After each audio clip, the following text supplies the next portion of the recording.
పడుకునేటప్పుడు కథలు మొదలు పెడతారు.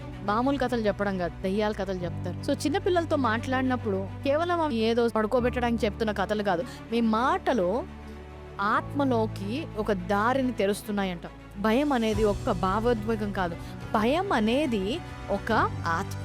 మాట్లాడినప్పుడల్లా కూడా ఆత్మలోకి ఒక ద్వారము తెరవబడుతుంది. సో ఆ పిరికితనము, ఆ భయము లేని చిన్నపిల్లలు ఏమవుతారు ఇప్పుడు ఆ కథ విన్నప్పటి నుంచి? అమ్మో ఒక్కరు భయం, పడుకోవాలంటే భయం వేస్తుంది, అమ్మో నాకు చీకటి అంటే భయం వేస్తుంది, అమ్మో నేను ఒక్కదాన్ని వెళ్ళలేను, ఇంకెవరన్నా రావాలి. ఇంతవరకు లేని భయం ఎక్కడి నుంచి వచ్చింది?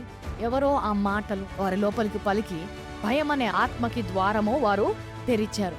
2 తిమోతి 1:17 మనం చూసినట్లయితే, దేవుడు మనకు పిరికితనము గల ఆత్మని ఇవ్వలేదు, ఆత్మలో మనకి లీగల్ గా ఒక అధికారాన్ని దేవుడిచ్చాడు. ఈరోజు వాక్యము వింటుండగా ప్రతి భయము మిమ్మల్ని వదిలిపోవును గాక అని ప్రకటిస్తున్నాం. వేట కాని ఊరిలో ఉన్న నువ్వు తప్పించబడతావు.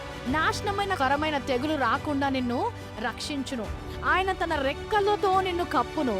ఆయన రెక్కల క్రింద నీకు ఆశ్రయము కలుగును. ఆయన సత్యము కేడమును డాలు అయి ఉన్నది. రాత్రివేళ కలుగు భయముకైనను, పగటి వేళ ఎగురు బాణముకైనను, చీకటిలో సంచరించు తెగులుకైనను, మధ్యాహ్నమందు పాడు చేయు రోగమునకైనవు నువ్వు భయపడక ఉందువు. నీ పక్కన 1000 మంది పడినా, నీ కుడి పక్కన 10,000 మంది కూలినా అపాయము నీ యొద్దకు రాదు.